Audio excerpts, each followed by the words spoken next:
أشهد أن عليا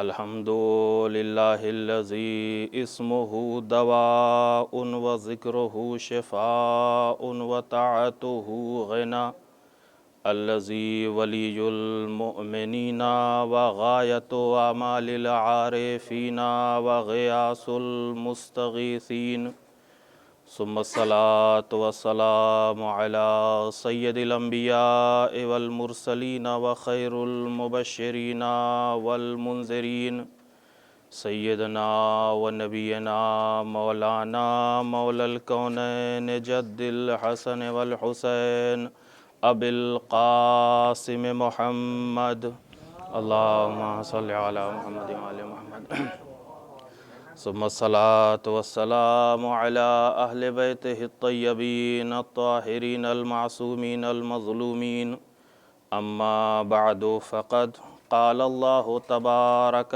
وتعالى في القرآن الكريم بسم الله الرحمن الرحيم ليس البر بأن تأتوا البيوت من ظهورها وَلَكِنَّ الْبِرَّ مَنِ اتَّقَى وَأْتُوا الْبُيُوتَ مِنْ أَبْوَابِهَا صلوات پڑھ دے محمد وآل محمد پر۔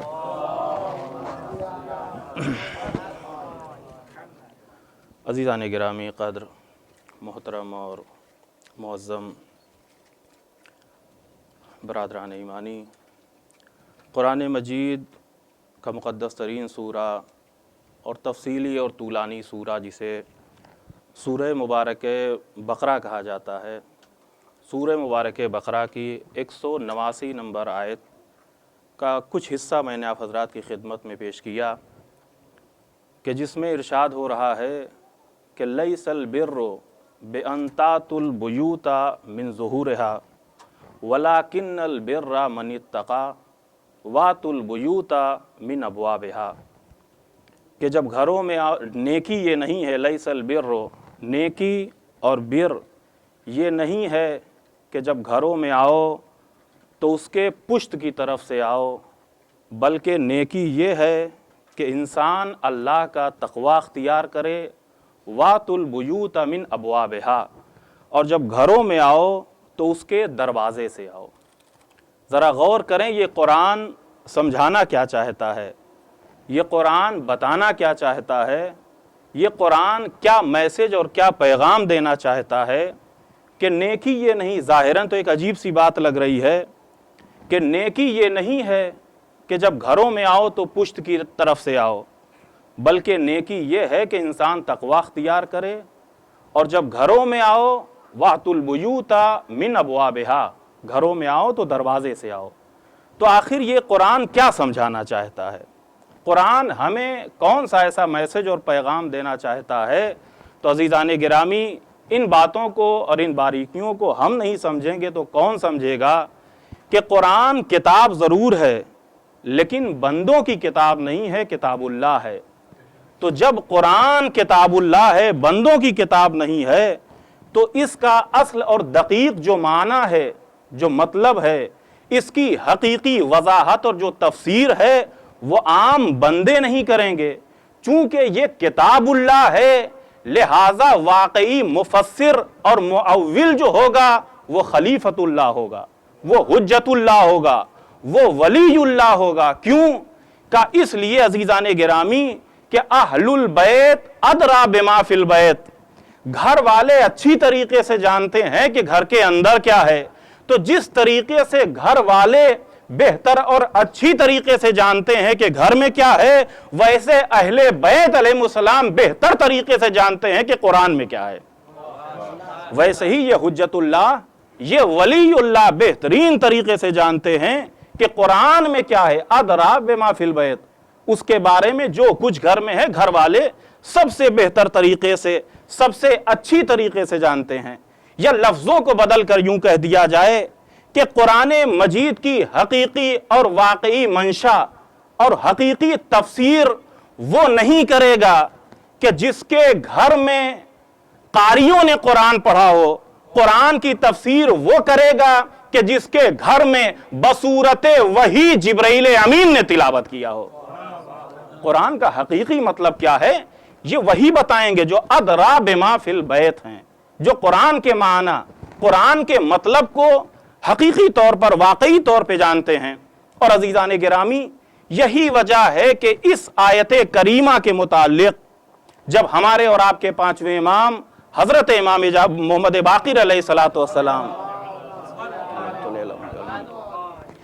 حضرت سے سوال کیا گیا کہ فرزند رسول, یہ قرآن مجید میں جو سورہ مبارک بقرہ کی یہ آیت کریمہ ہے, اور اس آیت کریمہ میں چونکہ 189 نمبر آیت کی کا ایک جز ہے, ایک مختصر سا حصہ ہے کہ لیس البر بان تأتوا البیوت من ظہورها ولکن البر من اتقى واتوا البیوت من ابوابها. یہ قرآن کیا کہنا چاہتا ہے, یہ قرآن ہمیں کیا بتانا چاہتا ہے کہ گھروں میں آؤ. نیکی یہ نہیں ہے کہ گھروں میں آؤ تو پشت کی طرف سے آؤ, بلکہ نیکی یہ ہے کہ انسان تقوی الہی اختیار کرے. یہ قرآن کیا بتانا چاہتا ہے؟ تو اس وقت ہمارے اور آپ کے پانچویں امام حضرت امام محمد باقر علیہ السلام نے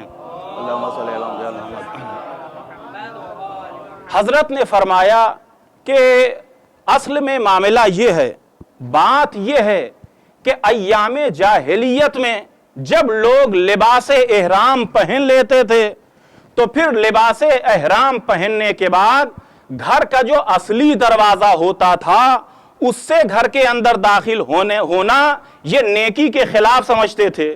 لہٰذا اہل عرب ایام جاہلیت میں لباس احرام پہننے کے بعد گھر کی پشت کی طرف سے گھر میں داخل ہونا اسے بر اور نیکی سمجھتے تھے. گھر کا جو اصلی دروازہ ہوتا تھا اس سے داخل ہونا نیکی نہیں, یہ نیکی کے خلاف سمجھا جاتا تھا. بلکہ نیکی کیا کہا کہ جو اصلی دروازہ ہے اس سے چھوڑ کے جو گھر کے پشت پہ دیواریں چھوٹی ہیں ان کی طرف سے آنا یہ نیکی ہے, اور یہ اصل بر ہے. قرآن نے اس توہم کی طرف جو ہے وہ توجہ دلائی اور روکا ٹوکا, سمجھایا کہ نیکی یہ نہیں ہے کہ جب تم گھروں میں آؤ تو پشت کی طرف سے آؤ, بلکہ نیکی یہ ہے کہ تم اللہ کا تقوی اختیار کرو اور جو گھر کا دروازہ ہے اس دروازے کے ذریعے آؤ. جو گھر کا دروازہ ہے اس دروازے کے ذریعے آؤ, یہ ہے تمہاری نیکی. تو عزیزان گرامی, یہ ان کا ایک وہم تھا. ایک جاہلیت, ایام جاہلیت کا زمانہ ہے, اور ان کی جاہلیت یہ تھی کہ نیکی سمجھتے تھے کہ نیکی یہ ہے کہ ہم اگر لباس احرام ہم نے پہن لیا ہے تو اب ہم دروازے کی طرف سے نہیں آئیں گے, پشت خانہ کی طرف سے آئیں گے. اور عزیزان گرامی, یہ اس زمانے کی بات نہیں ہے, بلکہ اس دور میں بھی, اس زمانے میں بھی بعض ایسی رسومات ہیں اور بعض ایسے ہمارے یہاں جو ہے وہ رواج پائے جاتے ہیں کہ جن کا استحباب بھی ثابت نہیں, حتیٰ کہ مباح کہہ لیا جائے تو مباح ہونا بھی مشکل ہو جائے. لیکن اس رسم اور اس رواج کو انجام دینے کے لیے اگر کوئی واجب چھوٹ جاتا ہے تو چھوٹ جائے, لیکن یہ رسم نہ چھوٹنے پائے. اگر محرمات انجام دیے جا سکتے ہیں تو دیے جائیں, لیکن یہ رواج, یہ رسم نہ چھوٹنے پائے. تو قرآن کریم یہ قیامت تک کے لیے میسج دے رہا ہے کہ تمہارے بے مقصد رسم و رواج یہ تقوی کی علامت اور تقوی کی نشانی اور تقوی کا معیار نہیں ہے, بلکہ معیار تقوی یہ ہے کہ اللہ سے تقوی اختیار کیا جائے, اللہ کی بارگاہ میں پرہیزگاری اختیار کی جائے. یہی وجہ ہے کہ ہمارے اور آپ کے چھٹے امام حضرت امام جعفر صادق علیہ السلام حضرت فرماتے ہیں کہ اصل نیکی اور اصل بر یہ ہے کہ جن چیزوں کا اللہ نے حکم دیا ہے انہیں انجام دیا جائے, جن سے روک دیا ہے ان سے رک جایا جائے. اصل بر اور اصل نیکی یہ ہے کہ جن کاموں کا اللہ نے حکم دیا ہے کا ان سے رک جایا جائے. اور جن کاموں کو انجام دینے کا حکم دیا ہے ان کو انجام دیا جائے، جس سے منع کیا ہے اس سے رک جایا جائے۔ کہ یہ ہے اصل بر، یہ ہے اس اصل نیکی، اور ان افعال کے ذریعے انسان بارگاہ خداوندی میں تقرب حاصل کر سکتا ہے۔ تو عزیزان گرامی، یہ مختصر سی اس آیت کریمہ کی تفسیر، اور یہ تفسیر بھی ہے اور معنی ظاہری بھی ہے۔ تو آپ جانتے ہیں کہ قرآن مجید کی جو آیات ہیں ان کا ایک رخ ظاہری بھی ہے اور دوسرا رخ باطنی ہے، ایک تفسیر کا رخ ہے اور دوسرا تعویل کا رخ ہے۔ تو یہ تو معنی ظاہری ہے، اب معنی باطنی کیا ہے، اس کی تعویل کیا ہے کہ گھروں میں جب آؤ، نیکی یہ نہیں ہے کہ جب گھروں میں آؤ تو پشت کی طرف سے، بلکہ نیکی یہ ہے کہ تقوی اختیار کیا جائے، اور جب گھروں میں آؤ تو دروازے کی طرف سے آؤ۔ اس کا معنی حقیقی اور تعویل کیا ہے؟ تو حضرت امیر المومنین علی ابن ابی طالب علیہ السلام، جب امیر المومنین علیہ السلام سے اس آیت کریمہ کے متعلق دریافت کیا گیا، پوچھا گیا، تو امام نے فرمایا کہ یہاں پہ جو گھروں کی بات کی گئی ہے یہ عام اور معمولی گھر نہیں ہیں، ان گھروں سے مراد علم کے گھر ہیں، وہ علم کے گھر کہ جن کا وارث اللہ نے انبیاء کو قرار دیا ہے، اور ان گھروں کا دروازہ اللہ نے ان کے اوصیاء کو قرار دیا ہے۔ یہ جو گھر ہیں قرآن مجید میں ذکر کیا گیا، یہ علم کے گھر ہیں، ان کا وارث اللہ نے انبیاء کو قرار دیا، اور ان کے دروازے اللہ نے انبیاء کے اوصیاء کو قرار دیا۔ اب عزیزان گرامی، شاید یہی وجہ ہے کہ پیغمبر اسلام نے جب یہ فرمایا کہ انا مدینۃ العلم، تو انا مدینۃ العلم کہہ کے خاموش نہیں ہو گئے، بلکہ حضرت نے فرمایا انا مدینۃ العلم وعلی بابھا، میں علم کا شہر ہوں، علی اس کا دروازہ ہے۔ میں علم کا شہر ہوں، علی اس کا دروازہ ہے۔ گویا پیغمبر اسلام نے بتا دیا کہ شہر علم تک آنا ہے تو باب علم کے ذریعے آنا ہوگا، نبی تک آنا ہے تو علی کے ذریعے آنا ہوگا، علی محمد الرسول اللہ تک آنا ہے تو علی ولی اللہ کے ذریعے آنا ہوگا۔ کیوں؟ قوات البیوت من ابوابها، گھروں میں اگر آنا ہے تو ان کے دروازے سے آؤ، دروازے کے علاوہ کسی اور طریقے سے گھر میں آنا یہ معقول نہیں ہے۔ تو پیغمبر اسلام نے بیان فرمایا کہ انا مدینۃ العلم وعلی بابھا، میں علم کا شہر ہوں اور یہ میرا علی کا اس شہر کا دروازہ ہے۔ اب عزیزان گرامی، تو آگے بڑھ کے اسی حدیث میں پیغمبر اسلام نے فرمایا فمن اراد المدینۃ والحکمۃ فلیاتی من بابھا، جو علم اور حکمت چاہتا ہے وہ دروازے کے ذریعہ ہے۔ دروازہ کون؟ کہ علی ابن ابی طالب۔ گویا نبی نے سمجھا دیا، اور اس سے زیادہ وضاحت کیا ہونی چاہیے کہ اگر کوئی دروازے نبوت و حکمت تک آنا چاہتا ہے، اگر کوئی مدینہ حکمت تک آنا چاہتا ہے، مدینہ علم تک آنا چاہتا ہے، تو راستہ کوئی اور نہیں ہے، علی ابن ابی طالب ہیں۔ اس کا راستہ حضرت علی ابن ابی طالب ہیں۔ کیوں؟ کہا کہ یہ ذات وہ ہیں کہ ان کا علم کا قرآن کا علم ہے، ان کا علم نبی کا علم ہے، اور نبی کا علم قرآن کا علم ہے، اور قرآن کا علم الہی ہے، لہذا ان کا علم 20 سے اگر حد اوسط کو ہٹایا جائے تو علی ابن ابی طالب کا علم الہی ہے، علم لدنی ہے، یہ ہدایت کا علم ہے، یہ کامیابی کا علم ہے، یہ فوزیت کا علم ہے، یہ بلندی سر بلند کر دینے والا علم ہے۔ یہاں ہدایت ہوگی، گمراہی نہیں ہوگی۔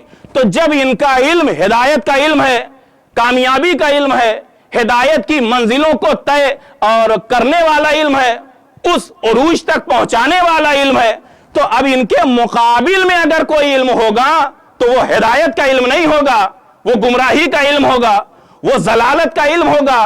شاید یہی وجہ ہے کہ 5ویں امام حضرت امام محمد باقر علیہ السلام نے فرمایا کہ کل ما لم یخرج من حاضل بیت فہوا باطل، دیکھو جس علم کا تعلق اس در سے نہ ہو، اس گھر سے نہ ہو، اس دروازے سے نہ ہو، وہ علم باطل ہے۔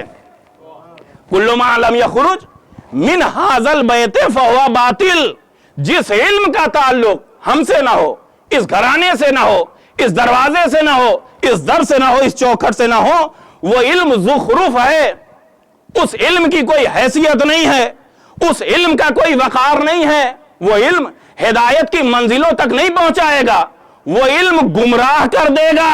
اب عزیزان گرامی، یہاں پہ میں ایک جملہ کہہ سکتا ہوں، اس کا مطلب یہ ہے کہ اگر کوئی عالم ہے لیکن اس کے علم کا تعلق در اہل بیت سے نہیں ہے تو وہ عالم ظاہراً تو عالم ہے، حقیقت میں گمراہ کر دینے والا ہے۔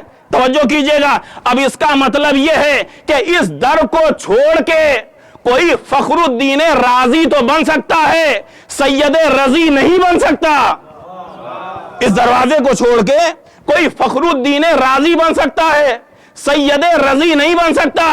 محمد ابن عبد الوہاب تو بن سکتا ہے، محمد ابن حسن طوسی نہیں بن سکتا۔ کوئی اس دروازے کو چھوڑ کے محدث دہلوی تو بن سکتا ہے، قاضی نور اللہ شوستری نہیں بن سکتا۔ کیوں کہ اس در کو چھوڑا تو گمراہ ہو گئے۔ آخری جملہ، کوئی اس در کو چھوڑ کے صاحب کتاب بخاری تو بن سکتا ہے، صاحب کتاب اصول کافی نہیں بن سکتا۔ ایک صلوات پڑھ دے محمد و آل محمد پر۔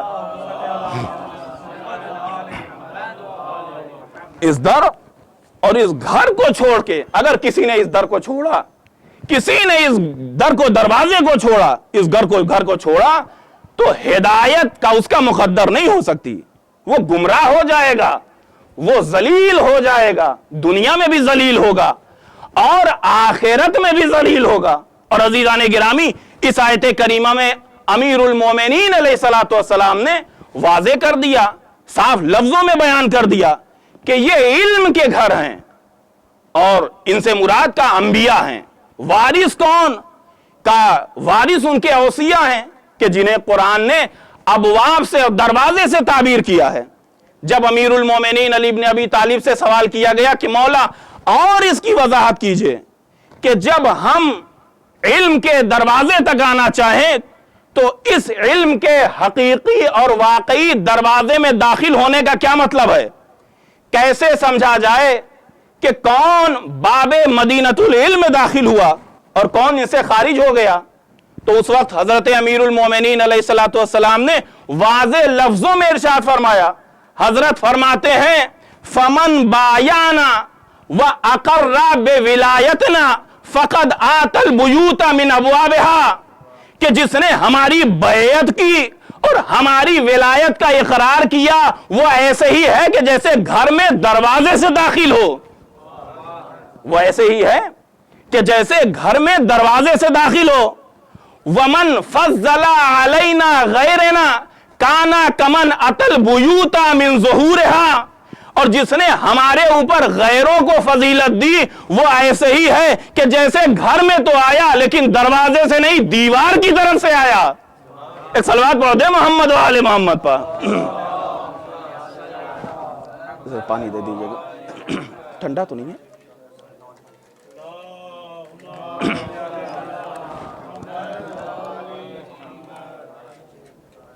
تو امیر المومنین علیہ الصلوۃ والسلام نے معنی بیان کیا، مطلب بیان کیا کہ گھر میں آؤ دروازے کی طرف سے آؤ، کا دروازے کی طرف سے آنے کا مطلب یہ ہے کہ ہماری ولایت کا اقرار، ہمارے عصمتی ہاتھوں پر بیعت، اس کا مطلب ہے دروازے سے آنا۔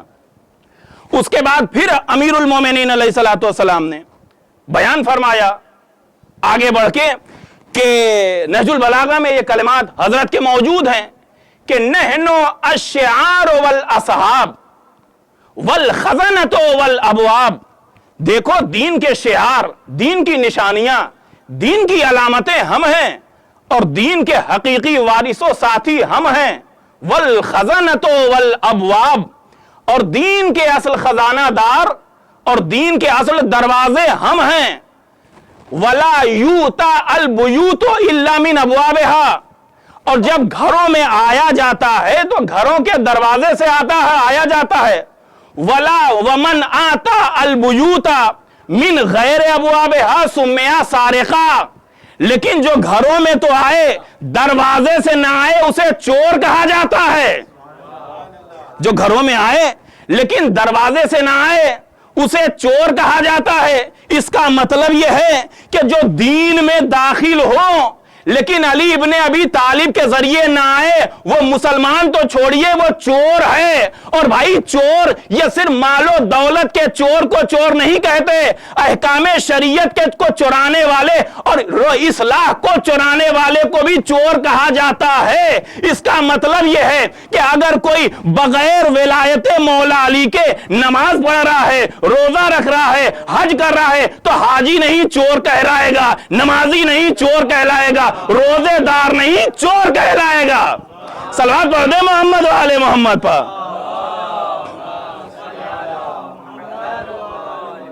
اس لیے کہ حضرت نے فرمایا کہ اگر کوئی اس دروازے سے آ رہا ہے تو اس نے ولایت کا اقرار کیا ہے، اور ولایت کے اقرار کے بغیر اس گھر میں آ گیا، واقعی اور حقیقی دروازے کو چھوڑ کے اس گھر میں آ گیا، سمیہ سارقہ، وہ عام انسان چور ہے، وہ اس نے شریعت کو چرایا ہے، بغیر اجازت کے داخل ہوا ہے۔ تو حضرت نے یہاں پہ وضاحت کر دی کہ دروازے کا مطلب کیا ہے، مدینے سے مراد کون ہے، اور اگر کوئی داخل ہو رہا ہے تو اس گھر میں داخل ہونے کے شرائط اور اس کی شرطیں کیا ہیں۔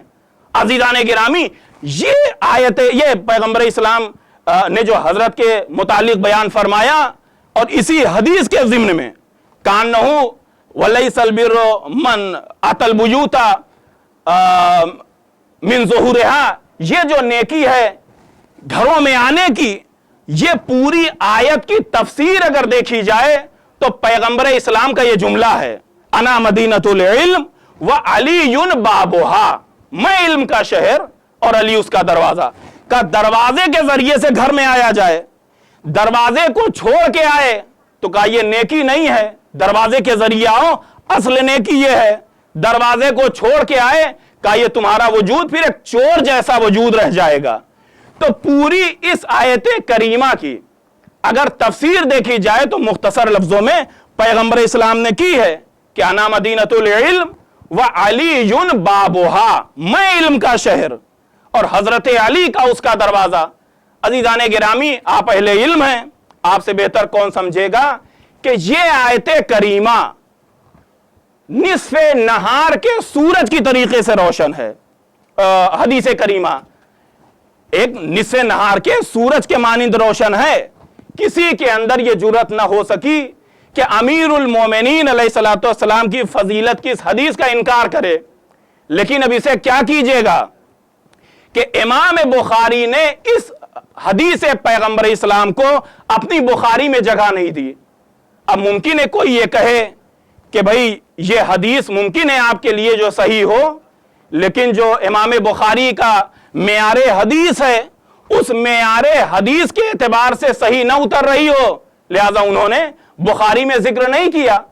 تو جب اس میں مطالعہ اور کیا گیا تو حاکم نیشا پوری نے ایک مکمل کتاب تحریر فرمائی کہ وہ حدیثیں کہ جو بخاری اور مسلم کے اعتبار سے صحیح تھیں، ان کا جو معیار حدیث پرکھنے کا، اس پرکھنے کے اعتبار سے جو حدیثیں صحیح تھیں ان حدیثوں کو ایک کتاب میں جمع کیا اور کہا کہ یہ وہ حدیثیں ہیں کہ جو بخاری اور مسلم کے معیار پر صحیح ہیں۔ اسی کتاب میں حاکم نیشاپوری نے اس حدیث پیغمبر کا بھی ذکر کیا، کہا کہ ان کے اعتبار سے صحیح ہیں، لیکن میں نہیں بتا سکتا کہ اعتبار سے صحیح ہونے کے باوجود نہ امام بخاری نے ذکر کیا نہ صاحب مسلم نے ذکر کیا۔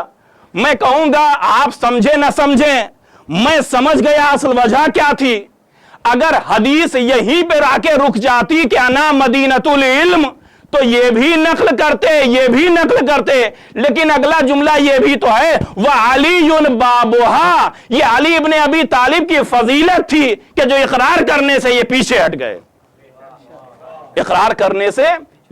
ہٹ گئے، اگر یہ جملہ نہ ہوتا تو امام بخاری بھی نقل کرتے اور امام مسلم بھی نقل کرتے، لیکن یہ علی ابن ابی طالب۔ اور عزیزان گرامی، آگے پھر آپ اہل علم ہیں، جانتے ہیں کہ جب روزبہان نے علامہ ہلی کی کتاب کا جواب دیا تو چونکہ علامہ ہلی نے امیر المومنین علیہ الصلوۃ والسلام کی خلافت پر جو دلیل قائم کیا، تو اس حدیث پیغمبر اسلام کے ذریعے دلیل قائم کیا، تو فضل بن روزبہان یہ کہتا ہے کہ اگر اس حدیث کو مان بھی لیا جائے کہ انا مدینۃ العلم وعلی بابھا، تو اس سے حضرت علی کی خلافت کیسے ثابت ہوتی ہے؟ عجیب بات یہ ہے کہ نہیں؟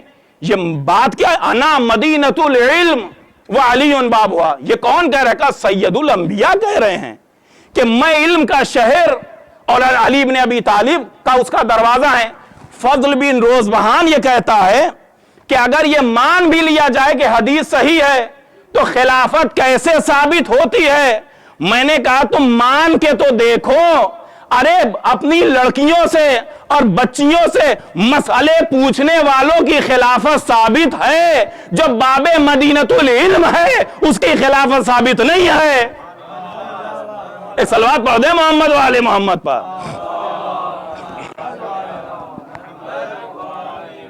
ان کی خلافت ثابت ہے، اور جو شہر علم کا دروازہ کا اس کی خلافت ثابت نہیں ہے۔ تو عزیزان گرامی، اس طریقے کی بہت سی حدیثیں اہل بیت علیہ السلام کے جو مناقب کو واضح کرتی ہیں، فضائل کو واضح کرتی ہیں، اور ان کی خلافت حقہ کو ثابت کرنے والی حدیثیں ہیں۔ تو انہی میں سے ایک یہ بھی ہے، اور آپ جانتے ہیں کہ یہ حدیث تو اپنے یہاں ہے، لیکن بنو امیہ کا طریقہ یہ بھی تھا کہ ایک تو یہ حدیثیں وضع کرنے کا کہ جو حدیثیں یا جن حدیثوں کے مستحق اس زمانے کے خلفاء نہیں تھے، ظاہر سی بات ہے حدیثیں سب سے زیادہ، یہ اہل سنت کا اجماع ہے اس کے اوپر کہ سب سے زیادہ زبان پیغمبر اسلام سے جن کی شان میں حدیثیں وارد ہوئی ہیں اس ذات کو علی بن ابی طالب کہتے ہیں۔ اس ذات کو علی بن ابی طالب کہتے ہیں، سب سے زیادہ حدیثیں فضائل کی امیر المومنین کے لیے۔ لہٰذا اب یہ سیاست کی گئی کہ ادھر حدیثیں ہیں نبی کی زبان سے، تو وضع کرنے میں ہم کو کوئی پیچھے تھوڑی کر سکتا ہے۔ لہٰذا اول، دوم اور سوم، اول، ثانی، ثالث، سب کے لیے فضیلت کی حدیثیں وضع کی گئیں، اور جب حدیثیں کثرت پہ پہنچ گئیں تو اب حدیثوں کو وضع کرنے کا ایک دوسرا طریقہ استعمال کیا گیا کہ وہ حدیثیں کہ جو اہل بیت علیہ السلام کے فضائل کی ہیں، بالکل ایسی ہی حدیثیں ان خلفاء کے لیے وضع کی جائیں۔ لہذا اصل مطلب تک میں پہنچ گیا، 2-4-5 منٹ اور گفتگو تمام ہو جائے۔ آج شہادت کی تاریخ ہے حضرت امام جواد علیہ السلام کے متعلق۔ سیدنا ایک پانی۔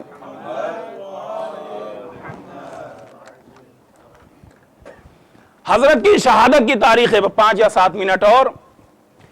تو میں یہ عرض کر رہا تھا کہ جو اہل بیت علیہ السلام کے فضائل کی حدیثیں تھیں، بالکل ایسے ہی حدیثیں ادھر وضع کی گئیں۔ پیغمبر اسلام نے جناب سیدہ کے لیے بیان فرمایا کہ فاطمہ تو بضعۃ منی من آذاہا فقد آذانی ان اللہ یرضا لرضاہا ویغضب لغضبہا، کہ فاطمہ میرا ٹکڑا ہے، ان اللہ یرضا لرضاہا، بے شک اللہ راضی ہوتا ہے جناب فاطمہ کی رضا سے اور ناراض ہوتا ہے ان کی ناراضگی سے۔ تو یہ حدیث جناب سیدہ کے متعلق۔ اب عزیزان گرامی، یہی بالکل ایسے ہی لب و لہجے میں پہلے خلیفہ کے لیے حدیث وضع کی گئی۔ وہ کون؟ جبرائیل امین نازل ہوئے، اور نازل ہونے کے بعد کہتے ہیں یا نبی اللہ سل ابا بکر حل ہوا رازن انی املا، اے نبی اللہ جا کے ابو بکر سے پوچھئے کہ وہ مجھ سے راضی ہے کہ نہیں، میں تو ابو بکر سے راضی ہوں۔ یہ اس حدیث کے مقابل میں وضع کی گئی۔ امام جواد علیہ السلام، میں اس بیان بات کو، اور یہ تفصیلی مناظرہ ہے، آپ اہل علم ہیں، آپ جانتے ہیں، امام جواد علیہ السلام کے جو یحییٰ بن اقسم سے مناظرہ ہے وہ بہت معروف اور مشہور مناظرہ ہے، بہت سے سوالات اور جوابات ہیں، لیکن جو مشہور ہیں ان سے کہیں زیادہ کثیر تعداد میں سوالات و جوابات اور مناظرے ایسے ہیں جو غیر مشہور ہیں۔ ان غیر مشہور میں ایک یہ بھی ہے کہ امام جواد علیہ السلام کو دربار مامون رشید میں پیش کیا گیا، اور ان کے سامنے شیخین کے فضائل میں جو حدیثیں تھیں ان کو پیش کیا گیا، اور کہا گیا کہ آپ بتائیے کہ ان حدیثوں کے متعلق آپ کیا کہتے ہیں۔ ان حدیثوں میں سے ایک حدیث یہ بھی ہے کئی حدیثیں علامہ مجلسی علیہ الرحمہ نے بحار الانوار میں وہ پورا امام کا جواب نقل کیا ہے، اور بڑا خوبصورت انداز ہے امام کا جواب دینے کا، ممکن ہے میں پورا نہ پیش کر سکوں، بس چند ایک باتیں۔ تو امام کو جب امام کے سامنے پیش کیا گیا کہ یحییٰ بن اقسم کہتا ہے آپ اس خبر کے متعلق کیا کہتے ہیں کہ اللہ نے جبریل سے کہا کہ نازل ہو جاؤ زمین پر اور جا کے نبی سے پوچھو کہ ابو بکر اللہ سے راضی ہے کہ نہیں ہے، میں تو ابو بکر سے راضی ہوں۔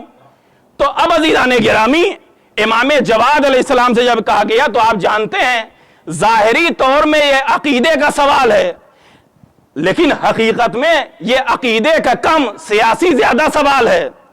سیاسی سوال یہ زیادہ ہے اور سیاسی مسئلہ زیادہ ہے۔ امام سے جب یہ کہا گیا کہ اس خبر کے بارے میں آپ کیا کہتے ہیں، اس حدیث کے بارے میں کیا کہتے ہیں، تو امام جواد علیہ السلام نے فرمایا کہ جس نے بھی اس حدیث کو نقل کیا ہے اس کو یاد رکھنا چاہیے کہ آخری حج کے موقع پر پیغمبر اسلام نے فرمایا تھا کہ میرے اوپر جھوٹ بولنے والے بہت ہو گئے ہیں اور آنے والے زمانے میں اور ہو جائیں گے۔ میرے اوپر جھوٹی نسبت دینے والے بہت ہو گئے ہیں اور آنے والے زمانے میں اور ہو جائیں گے، اور ان کو یاد رکھنا چاہیے کہ اگر جان بوجھ کے کسی حدیث کی جھوٹی نسبت میری طرف دے دی تو اپنا ٹھکانہ جہنم میں تلاش کر لیں، اپنا ٹھکانہ وہ جہنم میں تلاش کر لیں، یہ امام جواد نے فرمایا۔ اس کے بعد فرماتے ہیں اور سنو، پیغمبر اسلام نے ایک معیار یہ بھی قرار دیا کہ جب بھی کوئی ہمارے متعلق خبر تم تک آئے تو پہلے مزاج قرآن پہ اس کو پرکھ لو، اگر قرآن کے موافق ہو تو قبول کر لو، قرآن کے مخالف ہو تو دیوار پہ دے مارو۔ قرآن کے مخالف ہو تو اس حدیث کو دیوار پہ دے مارو۔ اب امام جواد علیہ السلام نے فرمایا کیا تم نے سورہ قاف میں نہیں فرمایا؟ خداوند عالم ارشاد فرماتا ہے خلقنا الانسان، ہم وہ ہیں کہ جس نے انسانوں کو پیدا کیا، وَنَعْلَمُ مَا تُوَسْوَسُ بِهِ نَفْسُهُ، اور ہم یہ بھی جانتے ہیں کہ ان کا نفس ان کے سینے میں کیا وسوسے پیدا کر رہا ہے۔ اب امام جواد نے فرمایا کہ جو خداوند عالم کی ذات ایسی ہے کہ انسان کے نفس کے وسوسے کو بھی جان لیتی ہے، کیا وہ اللہ یہ نہیں جانتا کہ ابو بکر اس سے راضی ہے یا راضی نہیں ہے؟ کیا وہ اللہ یہ نہیں جانتا کہ ابو بکر اس سے راضی ہے کہ نہیں راضی ہے؟ کہا دیکھا نہیں، یہ حدیث وہ ہے کہ جو قرآن کی مخالفت کر رہی ہے۔ عزیزان گرامی ظاہری طور پہ یہ قرآن صامت ہے، لیکن قرآن ایسی بولتی ہوئی کتاب ہے کہ جب بولنے لگتی ہے تو اچھے اچھے بولتوں کی بولتی بند کر دیتی ہے۔ ظاہری طور پہ یہ قرآن صامت ہے، لیکن جب یہ قرآن بولتا ہے، یہ قرآن گویا ہوتا ہے تو اچھے اچھے ناطقوں کا ناطقہ بند کر دیتی ہے۔ یہ حدیث کے جس کے متعلق پوری حکومت کام کر رہی ہے، لیکن یہ قرآن مجید ہے کہ جس نے خاموش کر دیا کہ تمہارا بیان جھوٹا ہے، تمہاری باتیں جھوٹی ہیں، تمہارا کلام یہ کذب پر جو ہے وہ معلق ہے، ٹھہرا ہوا ہے۔ بھائی ایک بات اور، اس کے بعد گفتگو تمام ہو گئی۔ دوسرے مقام پر پھر امام جواد سے کہا گیا کہ اچھا اس خبر کے متعلق آپ کیا کہتے ہیں کہ جس میں یہ کہا گیا ہے کہ مسئلہ ابی بکر و عمر کا مسئلہ جبرائیل و میکائیل فی الارض، اس کے بارے میں کیا کہتے ہیں کہ زمین پہ ابو بکر و عمر کی مثال وہی ہے کہ جو آسمان پہ جبرائیل و میکائیل کی مثال ہے۔ زمین پر ابو بکر و عمر کی مثال وہی ہے کہ جو آسمان پر جو ہے وہ جبرائیل و میکائیل کی مثال ہے۔ تو اب امام جواد علیہ السلام نے بڑا خوبصورت سا جواب دیا۔ امام جواد علیہ السلام فرماتے ہیں کہ سنو، جبرائیل بھی فرشتہ، میکائیل بھی فرشتہ، دونوں معصوم ہیں اور اللہ کے مقرب ترین فرشتے ہیں۔ یہ دونوں وہ ہیں کہ جو عصمت مآب ہیں ایک لحظے کے لیے بھی ان سے کوئی خطا سرزد نہیں ہوئی، ایک لحظے کے لیے بھی ان سے کوئی کوتاہی نہیں ہوئی، لیکن یہ دونوں وہ ہیں کہ جن کی آدھی سے زیادہ زندگی کفر و شرک میں گزر گئی۔ یہ دونوں وہ ہیں کہ جن کی آدھی سے زیادہ زندگی کفر و شرک میں گزر گئی ہے۔ اب یہ بتاؤ کہ جن کی ابتدا بھی عصمت ہو، جن کی انتہا بھی عصمت ہو، اس کے مطابق جو ہے مقابل میں وہ کیسے آ سکتا ہے کہ جس نے آدھی سے زیادہ زندگی کفر و شرک میں گزاری ہو؟ صلوات پڑھ دے محمد و آل محمد پر۔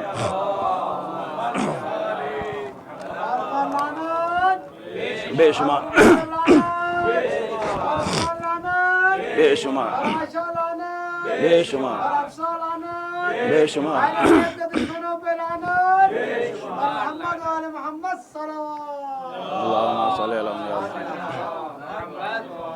بعضیزان گرامی، چونکہ مجھے تھوڑا سا گلے میں خراش تھی اور اسی کی وجہ سے بھی جو ہے وہ آواز کھنچ رہی ہے، اور واللہ مقصد یہ تھا کہ تھوڑا سا امام جواد کا یہ جو مناظرہ ہے بہت خوب مناظرہ ہے، اور بھی کئی ایک باتیں ہیں، اب یہ سمجھے کہ اس میں خطابت کرنے کی ضرورت نہیں ہے، مکمل نعرے والے جواب امام جواد علیہ السلام کے ہیں۔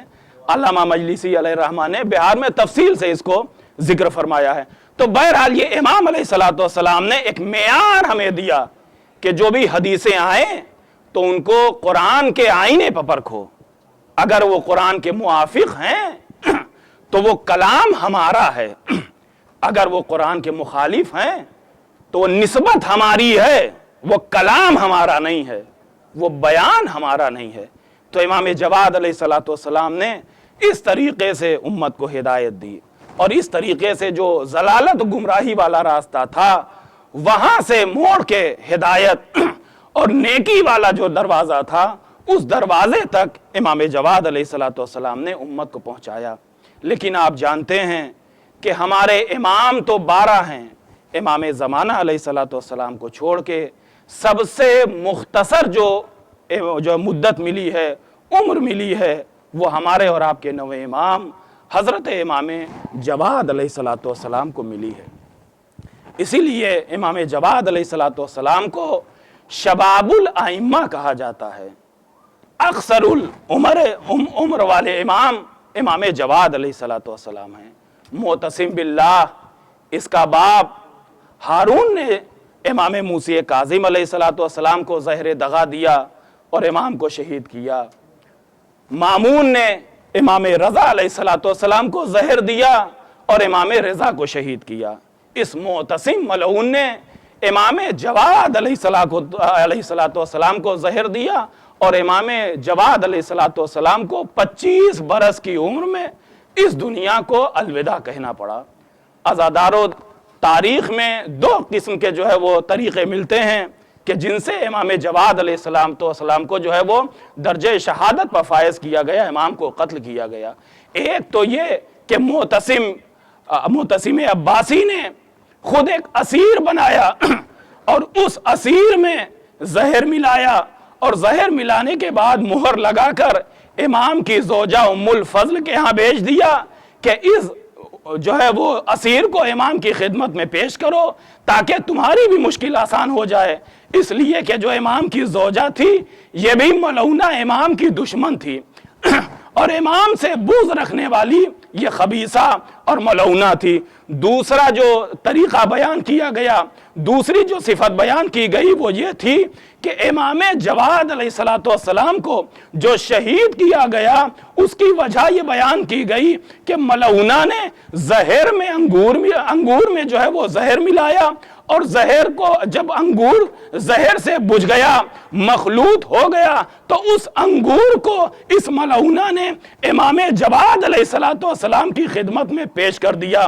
یہاں پہ علامہ فوزی کہتے ہیں کہ یہ بات بعید نہیں ہے، چونکہ اس قدر یہ امام سے عداوت اور دشمنی رکھنے والے تھے، بعید نہیں ہے کہ یہ دونوں طریقے امام جواد کے لیے استعمال کر دیے گئے ہوں۔ وہ اسیر انجیر کہ جس کے اندر زہر ملایا گیا تھا وہ بھی امام کی خدمت میں پیش کیا گیا ہو، اور وہ انگور کہ جس کے اندر زہر ملایا گیا ہو اس انگور کو بھی امام کی خدمت میں پیش کیا گیا ہو۔ عزادارو روایات میں یہ ملتا ہے کہ جس دن امام جواد علیہ السلام کو زہر دیا گیا، میرا غریب امام روزے سے تھا، روزے کی حالت میں یہ زہر امام کی خدمت میں پیش کیا۔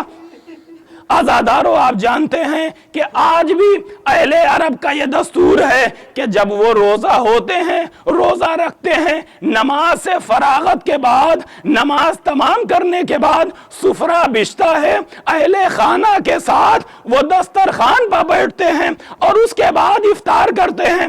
امام جواد کا بھی یہی طریقہ تھا عزادارو، نماز تمام کیا اور تمام کرنے کے بعد جب افطار کے لیے سفرے پہ بیٹھے ہیں تو وہ زوجہ جو ہر ایک انسان کے لیے اس کے دکھ و درد کی ساتھی ہوتی ہے، لیکن ہائے رے امام جواد علیہ السلام کی یہ جو زوجہ ہے، یہ جو بیوی ہے، یہ دکھ و درد کی ساتھی نہیں ہے، امام کی قاتل ہے۔ ارے وہ زہر سے بجھا ہوا افطار امام جواد کی خدمت میں پیش کیا۔ اے عزادارو، امام جواد جو پورا دن روزے سے تھے، ایک مرتبہ افطار تناول کرنا شروع کرتے ہیں۔ عزادارو ادھر افطار تناول کر رہے ہیں، زہر نے اثر کرنا شروع کیا۔ زہر اتنا قوی تھا کہ امام جواد علیہ السلام بیٹھ نہ پائے، دسترخوان کے قریب زمین پر امام لیٹ گئے۔ اللہ اکبر۔ اے عزادارو، امام جواد علیہ السلام امام جواد علیہ السلام کی اگر ہم شہادت کو دیکھیں تو حضرت کی شہادت میں 3 معصوم اماموں کی شہادت کی شباہت پائی جاتی ہے۔ سب سے پہلی شباہت حضرت امام حسن مجتبی کی شباہت پائی جاتی ہے، اس لیے کہ امام حسن مجتبی وہ تھے کہ جن کی زوجہ نے انہیں زہر دیا۔ امام جواد بھی وہ ہیں کہ جن کی زوجہ نے انہیں زہر سے شہید کیا۔ دوسری شباہت کہا آپ کی جدہ ماجدہ جناب فاطمہ زہرا سے مشابہ۔ وہ کیسے مشابہ؟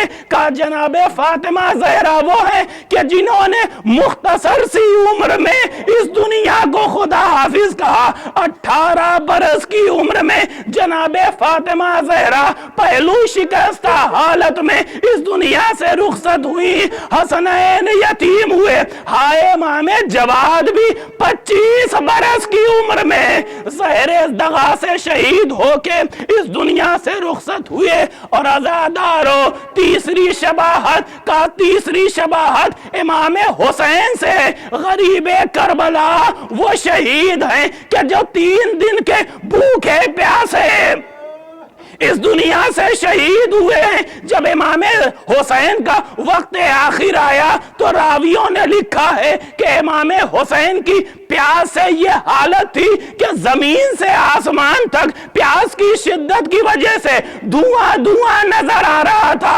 ارے غریب امام حضرت امام جواد کی بھی یہی حالت تھی، اپنے گھر میں غربت کی زندگی گزار رہے ہیں، زوجہ سے پانی مانگ رہے ہیں، لیکن یہ ملعونہ امام کو پانی نہیں دے رہی ہے۔